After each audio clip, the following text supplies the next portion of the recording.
დასრულდა პრემიერის ვიზიტის ჩაშლით. პრეზიდენტის შეფასება როგორი არის, ვინ არის მართალი ამ დაპირისპირებულ მხარეშორის?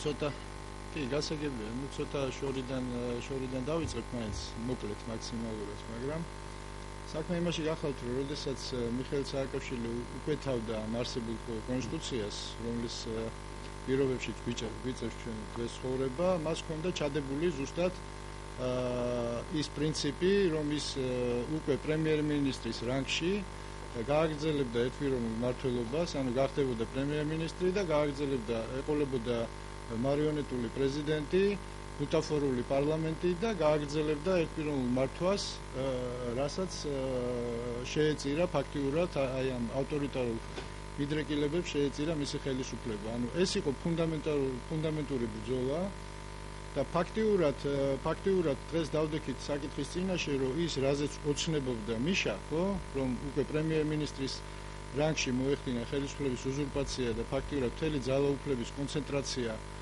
ყველა საკითხში აბსოლუტურად, ხო, მოხვედრილი იყო მის ხელში. მე ვერ ვიტყვი ამას ხელისუფლებაზე, იმიტომ რომ მთლიანად ხელისუფლებაზე, იმიტომ რომ ზუსტად ეს იყო დაპირისპირების მიზანი, ეს იყო რისთვისაც ჩვენ ვიბრძოდით, რომ შეგვეწყვიტა ხელისუფლების უზურპაციის მცდელობა და უზურპირებული ხელისუფლების პირობებში საბოლოოდ და ისტორია სხვა გამოცდილება არ აქვს, ყალიბდება რეჟიმი, რომელიც ნელ-ნელა ხდება ძალიან სასტიკი, ხო? ანუ ეს იყო ფუნდამენტური ბრძოლა. ნუ დღეს ჩვენ ეხა ეს მოგწონს თუ არ მოგწონს, გვიწევს აი ამ მიშას ჩანაფიქრის შედეგებში ცხოვრება, ხო? მაგრამ მიშამაც კი ვერ მოახერხა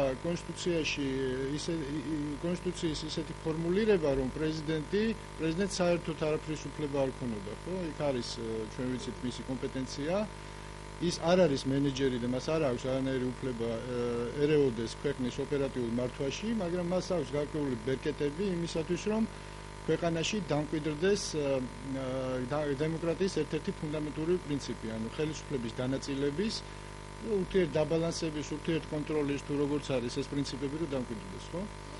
დღეს შესაბამისად მარგველაშვილის აი ეს პოზიცია, რასაც ჩვენ ვაკვირდებით, ხო, ეს არის მიმართული ზუსტად იქითკენ, რომ ის ცდილობს, რომ მოხდეს დემონტირება იმ გეგმების, დემონტაჟი იმ გეგმების, რაც ჰქონდა მიხეილ სააკაშვილს, ხო?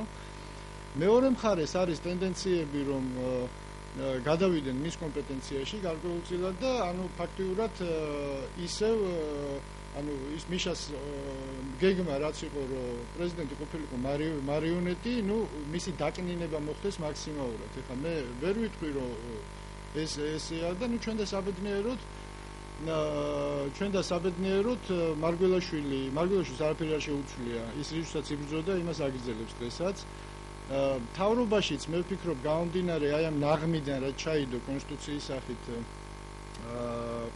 კონსტიტუციის სახით პრეზიდენტის მიერ ვიღაცეები ფეთქდებიან ამ ნაღმზე და რატომღაც და ესეც ძალიან ადამიანურია, როდესაც ვიღაც უნდა იმაზე მეტად მოკაჩოს საბანი თავისკენ ან იმაზე მეტი ძალაუფლება მიიღოს, ვიდრე მას კანონი აძლევს საშუალებას, ხო? საქმე არის ძალიან მარტივი. ყველას აქვს თავის ბოსტანი. პარლამენტს აქვს თავის ბოსტანი, პრეზიდენტს თავისი, პრემიერს თავისი, ხო? არავის ბოსტანში არ უნდა გადადიოდეს. მე არ მახსოვს არცერთი შემთხვევა, როდესაც მარგველაშვილს ქონოდა თუ არ ჩავთვლით იმ სუბიექტურ რაღაცა შენობაში გადავიდა, არ გადავიდა, ვიღაცა დანიშნა, არ დანიშნა. არც ერთი შემთხვევა არ ყოფილა, მე რასაც ვაკვირდები, ეხლა დისტანცირებული ვარ, ხო? შიგნით ავტორიალი, ყველა ჩემი მეგობრები არიან, აქეთაც და იქითაც და ყველაზე გული შემდგივა. და მაგრამ ყველა მაინც ჭეშმარიტება არის ყველაზე მაღალი, ესე რომ ვთქვათ, და ვცდილობ, რომ ძალიან ფრთხილი ვიყო ამ შეფასებებში, ხო? არც ერთი შემთხვევა არ მახსენდება, რომ მარგველაშვილს ერთხელ მაინც გადაელახოს ის ფარგლები, რაც მას კანონით აქვს განსაზღვრული, ის უფლებამოსილება, ხო? არასოდეს ის აჩარეულა არც მთავრობის კომპეტენციაში და არც პარლამენტის კომპეტენციაში. მაშინ, როდესაც იყო მცდელობები, საბედნიეროდ, იმ ეტაპზე ეს ყველაფერი გადაიხილახა მთავრობის მხრიდან დაკნინების პრეზიდენტის ინსტიტუტის აი ერთ შემთხვევას მოვიყვან, რაც კლასიკური შემთხვევაა და რაც ხსნის ძალიან ბევრ ასე რომ ვთქვათ მთლიანად ამ ისტორიას ასოცირების ხელშეკრულებაზე ხელმოწერა ჩვენ გვახსოვთ, ხო? გვახსოვს და იქ იყო ინტერპრეტაციები კონსტიტუციის, ზოგი ესე კითხულობდა, ზოგი ისე კითხულობდა, ხო? და გამომდინარე სოლომონის სამართლიდან, სოლომონის სამართლის პრინციპებიდან, რომ პირველი ისუშვებს ხელს ბავშვს, გასახლეჩად გამზრდებულ ბავშვს, რომელიც ნამდვილი დედაა, ხო? ნამდვილი დედაა და იგივე, ეს მე კავკასიურ ცარცისტრეში, ესე რომ ვთქვათ, იქნა თავისი ინტერპრეტაციით მოცემული. მარგველაშვილმა პირველმა გაუშვა ხელი, მაშინ რომ არ გადასულ, იმიტომ კი არა რომ ის თვლიდა რომ არ იყო მართალი, იმიტომ რომ ეს რო არ გადასულიყო გართულებებში, იმიტომ რომ ეს იყო ძალიან მნიშვნელოვანი თემა საქართველოსთვის, მან ნებაყოფლობით დათმო ეს უფლებამოსილება და გადასცა პრემიერს. ნაცვლად იმისა, რომ მეორე მხარეს ეს ადეკვატურად გაეგო, ხო, წამოვიდა იქიდან კომენტარები, რომ ეს არავის არაფერში არ ჭირდებოდა. ანუ ფაქტიურად მარგველაშვილს ჰქონდა მცდელობა, რომ გამოსულიყო ამ დაპირისპირების რეჟიმიდან და გადაეყვანა საქმიან რეჟიმში, მაგრამ მეორე მხრიდან დახვდა კედელი, ანუ მეორე მხარემ განაცხადა, რომ არა, ჩვენ ვაგრძელებთ ომს. ასე რომ მე ესე ვხედავ და დღესაც ვერ ვხედავ მაინც და მაინც ბრძოლის საფუძველს. ზედმეტი ნამეტანი ძალაუფლება არავის არ არგებს. ნამეტანი ძალაუფლებას ყველა მიყავს საბოლოო ჯამში სახშობელასთან, ფიგურალური გაგებით, პოლიტიკურ სახშობელას გულისხმობ, ხო? ანუ არ არსებობს ისტორიაში გამოცდილი მით უმეტეს თანამედროვე სამყაროში 21 საუკუნეში, რომ ზედმეტი ძალაუფლება ადამიანს შეერგოს. საბოლოო ჯამში ყველას ხელზე ადგება ეს ყველაფერი. დემოკრატია დემოკრატიის მთავარი პრინციპი არის ხელისუფლების განაწილება და სამიშტო ხელისუფლება ზუსტად იმიტომ აქვს, რომ ის რისკები, რაც შეიძლება ხელისუფლების უზურპაციას მოყვეს, ხო, იყოს დაზღვეული. ანუ მარგველაშვილი ჩემის აზრით არის სამფასეულობის ერთგული. მე არ ფიქრობ, რომ მეორე მხარესაც ესე რომ ვთქვათ, ეს ფასეულობები არ აინტერესებს, მაგრამ გამომდინარე იმ ნაღმებიდან, რაც კონსტიტუციაში ჩაგვიდო სააკაშვილმა, ხო, ეს დისკუსია გრძელდება. გამოსავალი სად არის? გამოსავალი არის ძალიან მარტივი, ხო? რაც აქამდეც უნდა გაკეთებულიყო, უნდა დაждდეს სამუშაო ჯგუფი, მოახდინოს კონსტიტუციის, ანუ ქვენორმატიული აქტებით კონსტიტუციის ინტერპრეტირება, ისე როგორც ეს დემოკრატიულ პრინციპებს შეესაბამება, ყველას უნდა ქონდეს თავისი ადგილი და ისე უნდა იმართებოდეს ქვეყანა. თავის კომპეტენციაში, თავის ტყავში უნდა ეტეოდეს ხელისუფლების ყველა შტო, ხო? და მარგველაშვილს სხვა არაფერი არ გაუკეთებია. მარგველაშვილს ერთ-ერთი მოთხოვნა ის და ერთ-ერთი რაღაც ის ამბობს, რომ მე არ ვიქნები მარიონეტი. ანუ არის რადგანაც მცდელობა, რომ ის გახადონ ადამიანი, რომელსაც საერთოდ არაფრის უფლება არ აქვს, კანონში ამ დროს სხვა რამე წერია, ხო? კანონში წერია, რომ ის არის მთავარსარდალი. კანონში წერია, რომ კონსტიტუციაში უпростоროდ წერია, რომ საგარეო ურთიერთობებში ესე რომ ვთქვათ და ასე შემდეგ და ასე შემდეგ. ასე რომ კონფლიქტის რეალური საფუძველი არ არსებობს, უბრალოდ საჭიროა დალაპარაკება. ეხლა მარგველაშვილის გამოცხადება თუ ვიღაცას ამესურვებელს ოპოზიციონერად ძალიან სასაცილოა, ხო?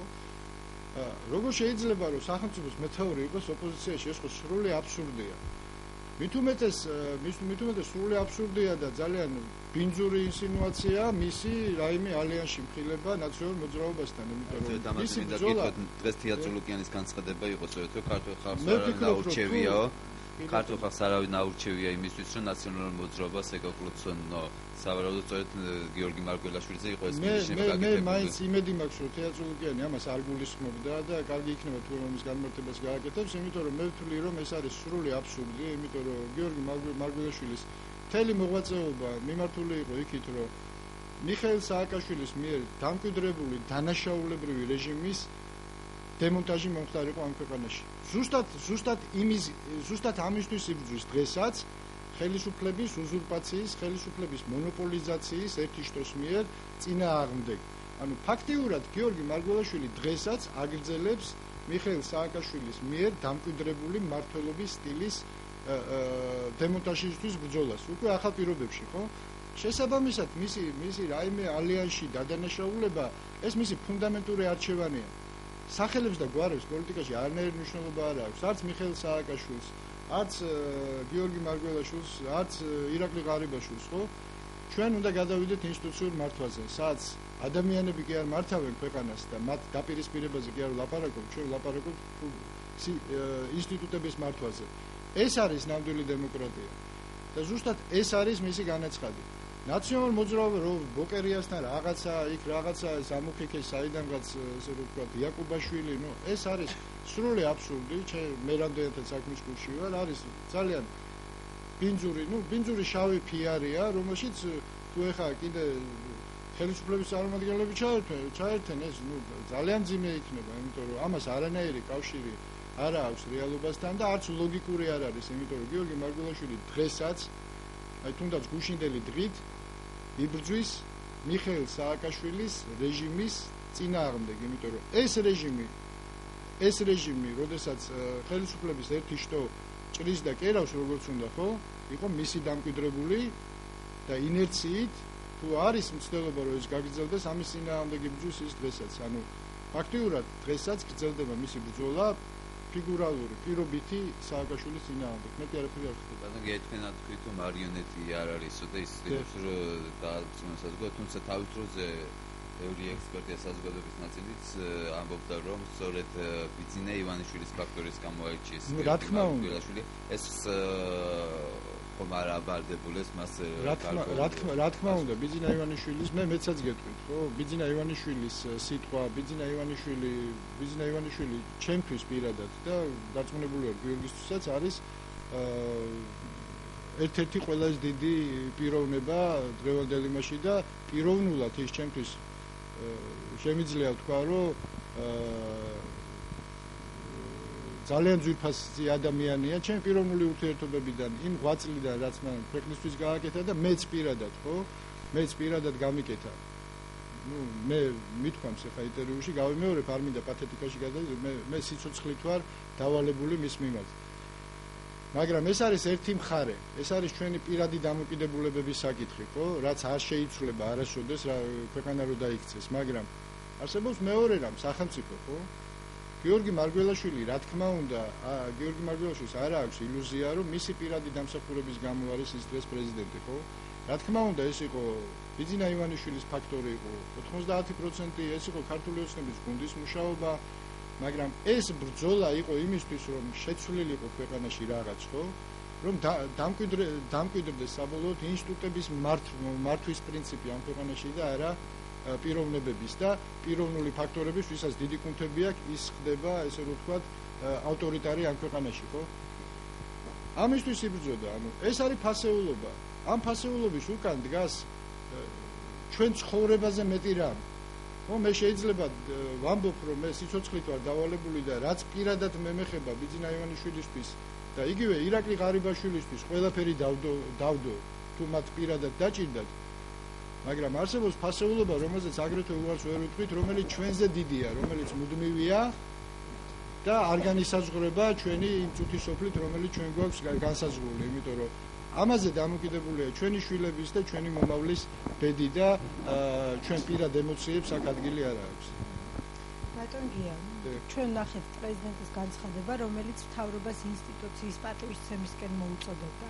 და გუშინ მარგველაშვილმა თქვა, რომ ის პოლიტიკური კარიერის პიკზეა და მას არაფერი ამ კუთხით არ ჭირდება, თუმცა თუ ეს ურთიერთობა, რაც რამდენიმე თვის წინ დაიწყო პრეზიდენტსა და მთავრობას შორის გაგრძელდა, ხედავ თუ არა იმის ალბათობას, რომ დღის წესრიგში დადგეს მარგველაშვილის მხრიდან ახალი პარტიის შექმნის აუცილებლობა. პირველ რიგში რასაც აკეთებს მარგველაშვილი, კიდევ ერთხელ ვამბობ, რომ ის აკეთებს ამას ქართული სახელმწიფოს სახელით, ხო? და რატომ და აკეთებს და ძალიან კარგია ეს სხვა შორის მეორე მხარესა ძალიან მნიშვნელოვანია. პოზიტივს ხედავ მე ამ ესე რომ ვთქვათ, ოპონირებაში, იმიტომ რომ ეს არის დაზღვევა იმისა, ანუ მარგველაშვილი დღეს აზღვევს ხელისუფლებას რაღაც ძალიან სახიფათო დემოკრატიის სახიფათო ტენდენციებისგან, ხო? და ძალიან კარგია, რომ ის აქტიურია და ეს არის მთლიანად ქართული სახელმწიფოს ინტერესებში. მარგველაშვილი, როგორც პოლიტიკური მოთამაშე, პარტიული მოთამაშე, ჩემის აზრით, ეს არის გამორიცხული. ისევე როგორც მე რო დღეს ვლაპარაკობ, ხო? ამასაც აქვს ალბათ რაღაც მნიშვნელობა და ესაც გარკვეული გაგებით პოლიტიკაა, მაგრამ ასევე ჩემი პოლიტიკაში დაბრუნება პარტიული გაგებით და ამ შემდეგ ეს არის გამორიცხული. მარგველაშვილის ფუნქცია პოლიტიკური გაგებით არის ერთადერთი, რომ ის გახდეს გარანტი იმისა, რომ გაიხსნას პოლიტიკური სივრცე ამ ქვეყანაში, ხო? გაჩნდეს რეალური კონკურენცია, აღარ იმართებოდეს ქვეყანა სანახაობის პრინციპით, ანუ მტრის ხაზზე ორიენტირებული სანახაობის პრინციპით, იმიტომ რომ დაიღალა ეს ქვეყანა იმით, რომ სააკაშვილის თემა იყო, რომ რუსეთის საფრთხის წინაშე, ესე რომ ვთქვათ, ის აპრავებდა მთელ თავის გამოკითხაობას, რომ იქიდან მოდის საფრთხე და ამიტომ მე ჯოხის ქვეშ რომ ვყავთ გაგდებული იმით მყავხართ და ვინც მე წინააღმდეგება და მაკრიტიკებს, ესე იგი რუსეთის აგენტია. დღეს ჩვენ არ უნდა შევქმნათ ისეთი სიტუაცია, რომ მიშა სააკაშვილი, ესე რომ ვთქვათ, საფრთხე, ვირტუალური საფრთხე, მე მგონი, იმიტომ რომ ნაციონალურ მოძრაობას ვერდიქტი ამ საზოგადოებამ გამოუტანა.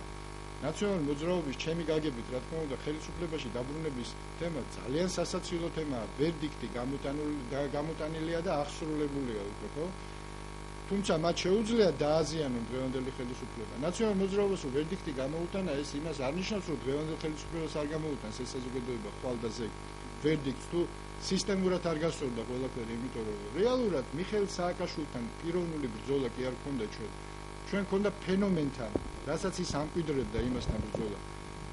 ფენომენი თუ დარჩა, ეს ბრძოლა რა თქმა უნდა გაგრძელდება. ანუ ჩვენ სისტემურად უნდა დავალებოთ ქვეყანა.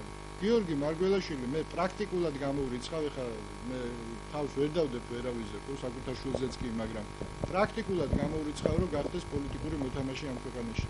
ან რაღაც პარტია, ან რაღაც ალიანსებზე იფიქროს, ეს არის გამორიცხული, ეს გამორიცხულია. მისი ერთადერთი, აი ამ სიტუაციაში, მისი ერთადერთი ბუნებრივი პარტნიორი არის სამოქალაქო საზოგადოება, რომელიც იბრძვის აგრეთვე იგივე პრინციპების დამკვიდრებისთვის. სამოქალაქო საზოგადოება მთელი ამ 20 წლის განმავლობაში იბრძვის ინსტიტუციურ მმართველობაზე გადასვლისთვის, რომ ბატონობდეს კანონი და არა პიროვნება, ხო?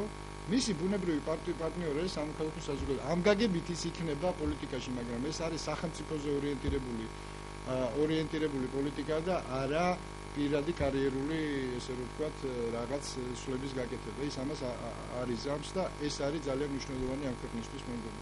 ბატონ გია, ნაციონალური მოძრაობის ხელისუფლებაში ყოფნის დროს ხშირად ისმოდა კრიტიკა, რომ ხელისუფლება ცდილობს ოპონენტებს მიაწებოს რუსეთის აგენტობა ეწევან. თქვენს ახსენეთ ეს თემა, არარსებულ შეთქმულებებში იყოს დადანაშაულებული ოპოზიციის წარმომადგენლები. დღეს ჩვენ პრაქტიკულად ნახეთ იგივე, ამჟერად უკვე ნაციონალური მოძრაობის მისამართით საუბარმა ჭიკაიძის განცხადებასთან დაკავშირებით, თქვენთვის რამდენად დამაჯერებელია და ხომ არ გაგონებთ ეს იგივე ნაციონალური მოძრაობის ხელწერა? ნუ რა არის, იცით, მოდით ესე ვთქვათ, რომ მე ხა არა მაქვს საკმარისი ინფორმაცია იმისთვის, რომ ეხა სისხლის ამერის აღძვრა არ არის ეს მარტივი საქმე, ხო? შეიძლება შინაგან საკუთრის ამოსვლას აქვს რაღაც საფუძვლები, რაღაც უკანონო მოქმედებების. ეხა მე რა ჩამონათვალეთ იგივე უგულავას წერილში რა გეგმაც ვნახე, ხო? პრინციპში ის ეტევა პოლიტიკური ტექნოლოგიის ფარგლებში, ხო? ეხა თუ მცირე აქციები და ამ შემდეგ თუ ეს კანონის ფარგლებში იქნება, ხო? ეხა ეს არ შეიძლება რომ კრიმინალად იყოს აღქმული, ხო ესეა. მაგრამ შეიძლება ხდება რამე ისეთი, ეხა თუ ვიღაცა იარაღს ინახავს და საწყობებს იკეთებს და რაღაცა ბუნებრივი ამის მე კატეგორიულად ვერ გავაკეთებ ამაზე კომენტარს, იმიტომ რომ მე არ ვფლობ სრულ ინფორმაციას. მაგრამ ის რომ ნაციონალური მოძრაობა იბრძოლებს რაღაცისთვის და პროვოკაციაზეც წავა და აქციებსაც მოაწყობს, ეს გასაგებია, ესეც უნდა იყოს, აბა როგორ უნდა იყოს? მე კი ვიცი რომ ისინი ვეღარ მოვლენ ხელისუფლებაში, მაგრამ ისინი რადგან არიან პარტია, იფაფქურებენ, აბა რას იზამენ, ხო? ამის კრიმინალად მონათულა თავისთავად, რა თქმა უნდა ეს არასწორია, მაგრამ შეიძლება ხდება რამე კიდე ისეთი, რაც ჩვენ არ ვიცით. რაც შეეხება თვითონ შინაგან საქმეთა მინისტრის განცხადებას, მე ვფიქრობ, რომ შინაგან საქმეთა მინისტრის განცხადებას ცოტა მეტი წონა ჭირდება. როდესაც ის იწყებს საუბარს გადატრიალებაზე, მინიმუმ ერთ 2 კაცს იმ დღეს უნდა იჭერდა. როდესაც შინაგან საქმეთა მინისტრის საქმე არის პრევენციული განცხადებების კეთება. მე მახსოვს ახლა დღევანდელი რუსთავიორის დირექტორი ესეთ მაშინ იყო გენერალური პროკურორის მოადგილე ფილმებში როგორ ლაპარაკობდა დაბეჯითებით სახელმწიფო გადატრიალებაზე, მათ შორის ჩემზეც, ხო? დაბეჯითებით რომ რაღაცა ხდებოდა, რაც აღმოჩნდა მე რომ იყო საფნის მუშტი და მეტი არაფერი, ხო? ესეც ვნახეთ ჩვენ. მაგრამ რა თქმა უნდა მე დიდი იმედი მაქვს რომ ესე არ არის საქმე და რაღაც უფრო სერიოზული ხდება, ხო? მაგრამ კიდევ ერთხელ რაც არ მომეწონა დაკავება ან იერარქიისთვის, ან ანტიკონსტიტუციური მოქმედებებით. ეხლა ის რომ რაღაც ჯგუფები არსებობს, რომლებიც შეეცდებიან რომ ამ ხელისუფლებას პრობლემები შეუქმნათ აქციებით, სხვა მიმართულებით, ხო, ეხლა ეს პოლიტიკა ამის გამო არავის არ იჭერებს ქვეყანაში, ხო, ეხლა თუ ამის გამო ვინმე დაიჭერეს, ეს ძალიან ცუდი იქნება პირდაპირ რა. ეს არის აბა სხვა რა არის პოლიტიკა. ისინი რა თქმა უნდა შეიძლება ცნობილი პროვოკატორები არიან და შეეცდებიან რომ შეუფითილონ. საქმე რაშია იცი? ეხლა ცოტა ისეთ რაღაცას გეტყვით, მაგრამ საერთოდ პოლიტიკური ელიტა ქვეყნებს სახელმწიფოებს მართავს ორი პრინციპით. ეს ანტიკური პრინციპია პური და სანახაობა, ხო?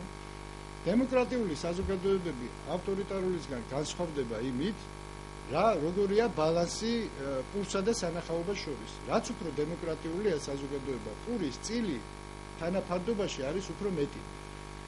სანახაობაზე აგებული საზოგადოება არის მინიმუმ უფრო საზოგადოებაში ტენდენციები არის ავტორიტარიზმისგან. რაც უფრო მეტია სანახაობა, ეს არის პირდაპირ ინდიკატორი იმისა, რომ ხელისუფლება მიდრეკილია ავტორიტარიზმისგან. არ წარმოადგენს საფრთხეს ნაციონალური მოძრაობა, ხო? რაღაც გარკვეული გაგებით ნაციონალური მოძრაობის დღეს არსებობა ავსებს რაღაც ვაკუუმს, რომელიც მე იმედი მაქვს, რომ რაღაც პერიოდის შემდეგ შეივსება.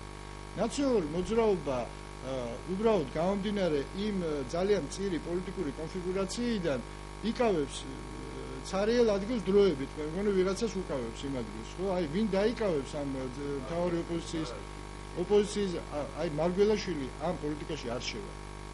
მე ვიცი, მისი ამოცანა არის სახელმწიფოებრივი, ის რატომ არ არის არც ერთ პარტიაში და არც არასოდეს არ იქნება, ხო? ამას რატომ გეკითხებით, ხათაშო თქვენთან დაკავშირებითაც იყო ასეთი საუბრები, რომ ვიცი კი ბატონო, თითქოს ხელისუფლება ახლა უკვე მარგველაშვილით, იგივე გია ხუხაშვილით, რომელიც ბოლო პერიოდში უკვე აკრიტიკებს ხელისუფლებას, წინა პერიოდისგან განსხვავებით, ხელისუფლება თითქოს ამით ცდილობს შექმნას მართლადი ოპოზიცია და წარმოაჩინოს, რომ თითქოს ეს არის დაპირისპირებული. ეხლა ეს და არის იცით, საერთოდ მე არა მაქვს და არც მარგველაშვილს არავისთან დაპირისპირება. ჩემი მეგობრები არიან, ჩემი თანამებრძოლები ერთ მხარესაც და მეორე მხარესაც, ხო? ადამიანები, რომლებთან ერთადაც მე ძალიან ბევრი მაგაატანილი და ყველა ძალიან მიყვარს და მენატრება კიდევაც, მაგრამ მე შეგნებული არჩევანი იყო ჩემი, რომ მე კომუნიკაცია გავწყვიტე, რომ მომცემოდა გარკვეული პერიოდით საშუალება, რომ მეტ-ნაკლებად მცდელობა მქონდა, რომ ობიექტური ხედვა ჩამომყალიბებოდა არსებულ ვითარებაზე, ხო? და ეხა ესეთი მე პირდაპირ გეტყვი ჩემი მხრიდან და მე ვფიქრობ გამორიცხულია თუნდაც პიროვნული ვალდებულებების გამო რომ მე გადავდგა ნაბიჯი, ხო? რაც პოლიტიკაში ნაბიჯი, რაც იქნება საპირისპირო ბიძინა ივანიშვილის. ანუ მის მოწინააღმდეგე ბანაკში. ეს გამორიცხეთ. ეს რაღაცა არ არსებობს, იმიტომ რომ არსებობს რაღაც ისეთი ჩვენში, ჩემთვის, ხო? ისი გადალახვა შეუძლებელია, მაგრამ ეს იმას არ ნიშნავს, რომ სახელმწიფოს დამკვიდრების პროცესში, ხო? მე არ მექნება კრიტიკული დამოკიდებულება და არ ვაწარმოებ ამ დისკუსიას პირდაპირ თუ საჯაროდ. ეს დისკუსია, აი ეს რაც ახლა ხდება და რაც ჩვენ ახლა საუბრობთ, ეს იყო შიგნით სალაპარაკო სამზარეულოში და შიგნით დასალაგებელი. ნუ სამწუხაროდ ისე მოხდა, რომ ეს გამოვიდა საჯაროდ, გადაიზარდა საჯარო პოლემიკაში მეგობრებს შორის, მეტი არაფერი არ მომხდარა. მე ჩემი გაგებით, ხო? ბიძინა ივანიშვილი და ყველა ის ადამიანი, რომელიც ხელისუფლებაშია, დღესაც ჩემი მეგობრები არიან, მაგრამ ჩვენ შორის არის სხვადასხვაობა, რაც სასარგებლოა ქვეყნისთვის პირდაპირ გეტყვი და არაფერი ცუდი ამაში არ არის. ის რომ ეხა ეს გათამაშებულია, ხო? ჩვენ მე ეს რაღაცა არ მითამაშია. მიუხედავად იმისა, რომ ბევრი რამე დამბრალებია, ხო? ძალიან ბევრი რამის გამო, ხო? მე გეტყვით, რომ ჩემი ბიოგრაფია სხვა რამეზე მეტყველებს. უბრალოდ ეს ყველას დაავიწყდა. ეს ბიოგრაფია არ დაწყებულა 2 წლის წინ, ხო? მე 20 წელია ამ ასე რომ ვთქვათ ორონტრიალში ვარ და არავის არ თხოვე ხა ჩემ ბიოგრაფიას და არა ვარ შეფრობილი რაღაც მანიით, მაგრამ ყოველ შემთხვევაში მე ესე მიცხოვრია და ესე ვაპირებ გაგრძელებას ცხოვრების არანაირ თამაშებში, დახურულში თუ ღიაში მე შესვლას არ ვაპირებ და დარწმუნებული ვარ, არც გიორგი მარგველაშვილი ამას არ გააკეთებს.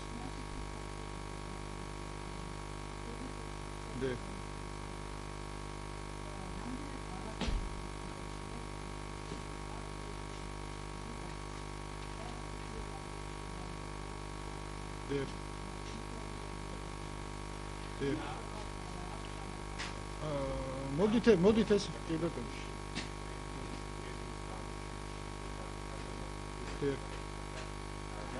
კი, გასაგებია კითხვა. რაც შეეხება მე ამას უფრო დავარქმევდი 100 სხვადასხვაობას, ხო? ანუ სხვადასხვა ხედვებია, მეტი არაფერი და ყოფილა პრემიერმა ეს თქვა კიდევაც.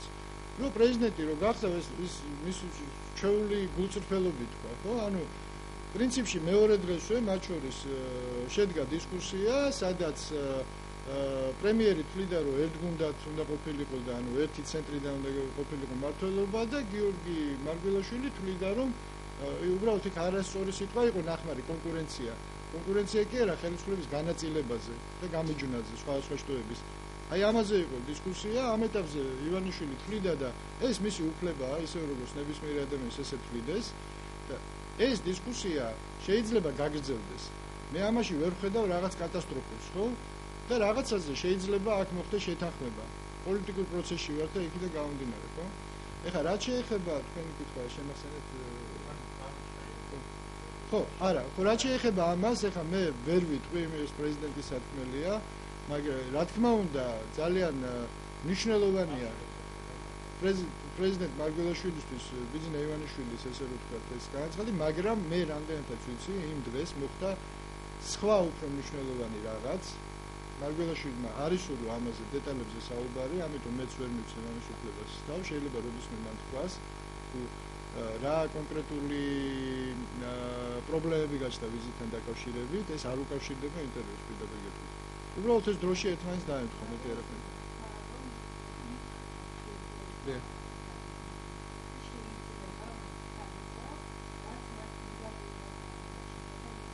არა, ესე არ, ცოტა სხვა რამეშია საქმე, ნუ ალბათ ის გააკეთებს განმარტებებს მოგვიანებით ამას.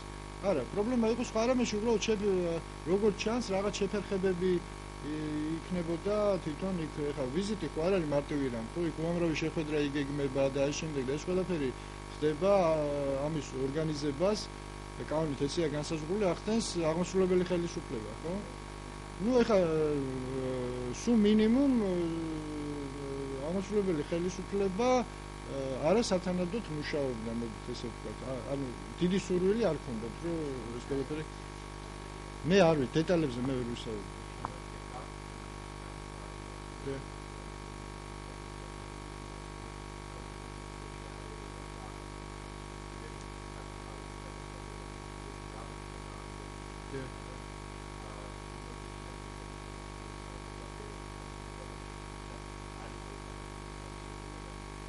ხო, მე რამდენადაც ვიცნობ ბიძინა ივანიშვილს ოპერატიულ მართვაში და ესე რომ აი ვიღაცამ რომ წარმოიდგინოს რომ ხელისუფლებას მართავს, ხო, ესე ნამდვილად ესე მაშინაც კი არ იყო, როდესაც ის ანუ აი ეს არ არის მისი სტილი.